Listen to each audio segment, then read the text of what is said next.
My name is Armando Gonzalez, and this is my Literacy Response 1. And we have been studying literacies, text written by Callants and Cope. And in this text, they talk about multiple literacies that exist and also that existed. They also speak about digital citizenship and how it grows. I can say that it does grow exponentially, as evidenced by social media and how protests can be organized in a matter of just a few minutes across the whole world.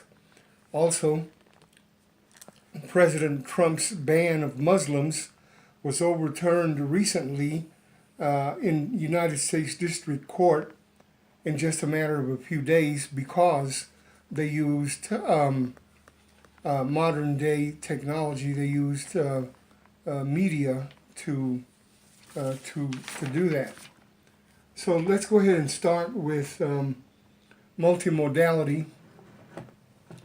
We want to use the term synesthetic civilization in an attempt to account more accurately for the fullness and complexity of first languages involving multimodal overlay of word, image, gesture, sound, and space.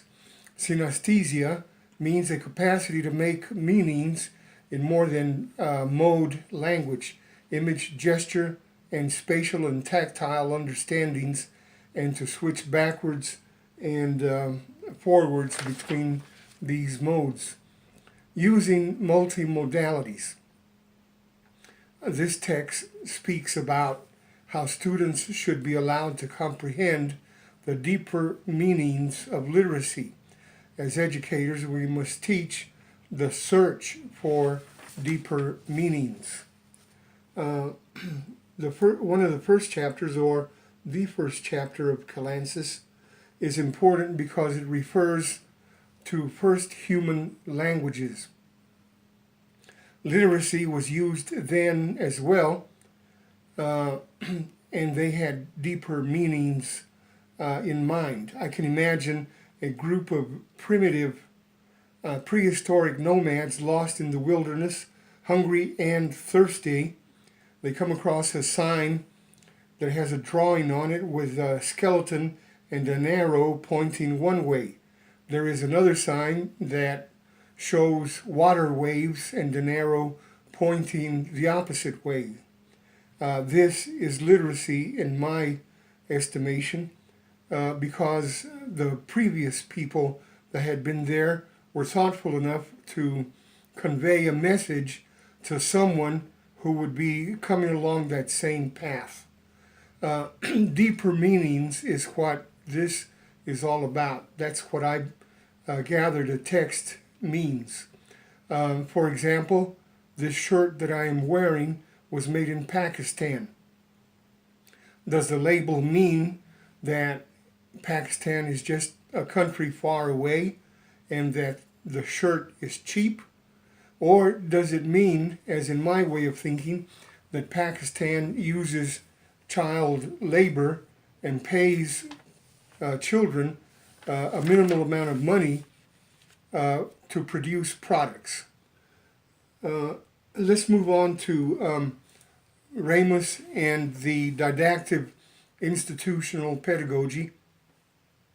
In this pedagogy, they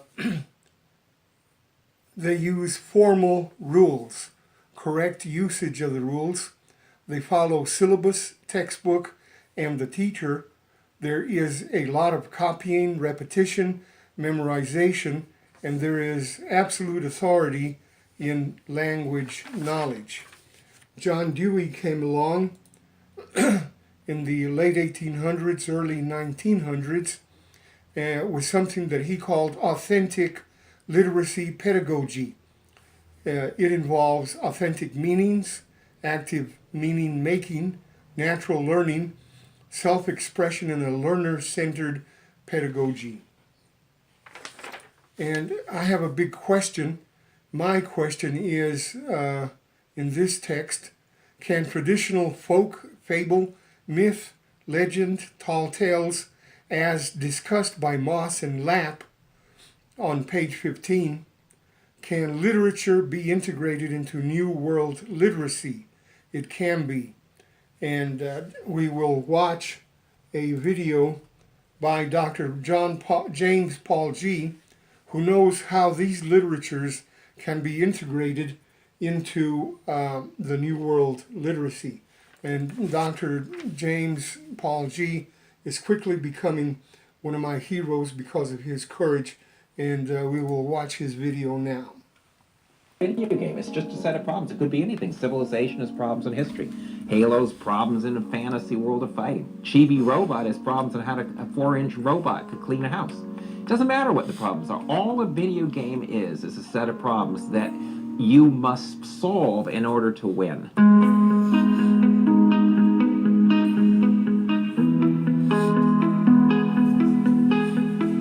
You want to know what I do? Well, oddly enough, I'm by training a linguist, and I still work in linguistics on a field called discourse analysis, which studies how people mean things and make meaning. And I only got into games and learning about 6 or 7 years ago when I was helping my 6-year-old play Pajama Sam, and then wondered what a more adult video game would be like, and went and got one, arbitrarily because I didn't know what to get, and was really just blown away how hard it was. But after I played a number of hours poorly, I really was fascinated by this cultural phenomena that people are paying for a long and hard and difficult thing that has to be successful in teaching them to play it, because it'll go broke if it doesn't. And when I finally caught on to the theory of learning behind video games, which I think is quite different than how we learned in school, it became, to me, a life-enhancing experience. Take real-time strategy games, which are the most complex video games. A game like Rise of Nations has over 350 commands, essentially hundreds of variables interacting. You play it for hours, you run civilizations. I mean, it's just more complex than what any kid would see in school. We have evolved an almost perfect way to teach these incredibly complex games. So there are kids addicted to Civilization. And yet Civilization, I defy any adult to go play Civilization, and they will usually give up in 25 minutes. So let's talk about assessment, because assessment and testing is what drives our current school system. If you're not happy with how schools teach today, they teach that way because of the tests we have. So we've come to realize we're not going to change the paradigm of schooling and get deeper learning in it, learning for problem solving and innovation, unless we change the tests and change the assessment, because they drive the system. Now, here's a little thought experiment about assessment for anybody who's a gamer. We take it as completely natural that you would be in an algebra class for 12 weeks, and then I would give you a test on algebra, maybe one designed in some other state, to see whether you learned any algebra. We take that as natural. We do it every day. So let's say a kid plays Halo on hard, and he plays 30, 40 hours, and he finishes Halo. Would you be tempted to give him a Halo test? No, not at all. You'd say the game already tested him. So let's think, why is it that we're not tempted to give him a Halo test, but we are tempted to give that algebra test and use that as the judgment? Well, it's because you actually trust the design and learning of Halo better than you trust the design and learning of that algebra class. And I think that's where we're going. We're going to be able to create learning that is so immersive, so deep, so rich in information about the development of people in that learning space, that the idea that we let some tests made in a different state trump what happens outside of that learning will become primitive. We will see it as a very primitive thing.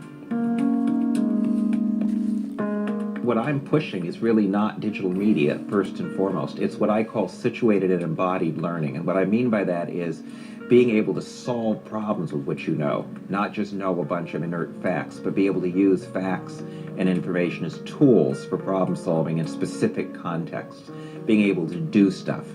Now, if you think about this, this is actually returned to an earlier age, because in the 18th and 19th century, most scientists were amateurs, in the sense they didn't have credentials, they didn't work for universities. Darwin never worked for the university.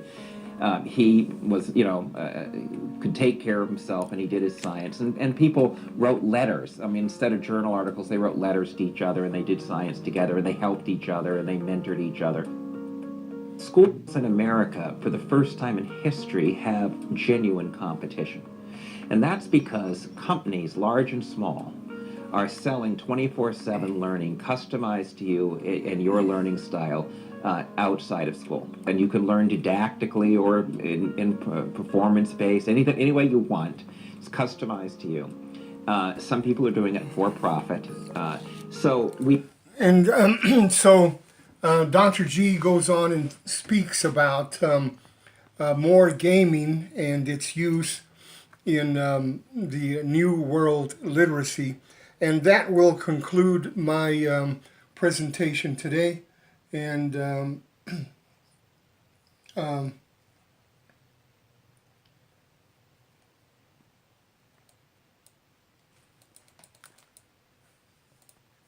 this is my reference page.